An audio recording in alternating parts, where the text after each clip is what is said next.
775 motor ব্যবহার করে সঠিকভাবে শক্তিশালী একটি ওয়াটার পাম্প কীভাবে তৈরি করবেন তাই দেখানোর চেষ্টা করেছি আজকের এই ভিডিওতে।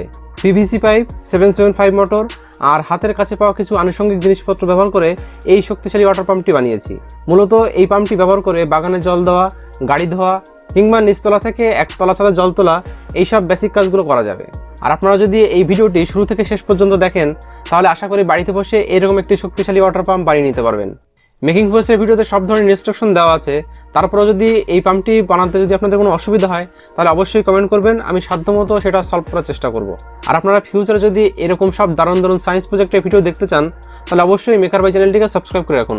চলুন তাহলে আর বেশি দেরি না করে ওয়াটার পাম্পটি বানানোর মূল ভিডিওতে যাওয়া যাক।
এই ছোট পাখাটি যেভাবে বানানো দেখিয়েছি ঠিক সেইভাবে কালার টিন ব্যবহার করে এই পাম্পটির পাখা বানিয়েছি।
আর একটু আগে পাম্পটিকে যেভাবে ব্যাটারির সঙ্গে রেগুলেটর দিয়ে কানেক্ট করেছিলাম ঠিক সেইভাবেই এখানে কানেক্ট করেছি।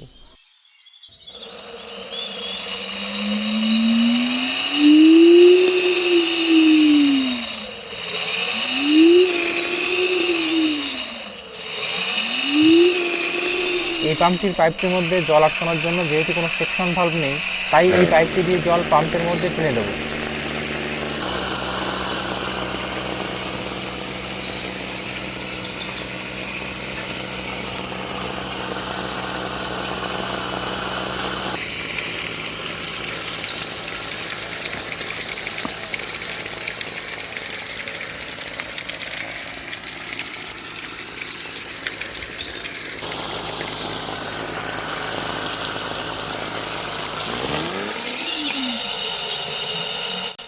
আশা করি এই ভিডিওটি শেষ পর্যন্ত দেখার পর এই পাম্পটি বানাতে আপনাদের তেমন কোনো অসুবিধা হবে না। আর ফিউচারে আরও এরকম সব দারুণ দারুণ সায়েন্স প্রজেক্টের ভিডিও আসতে চলেছে এই চ্যানেলে, তাই অবশ্যই মেকার বাই চ্যানেলটিকে সাবস্ক্রাইব করে রাখুন।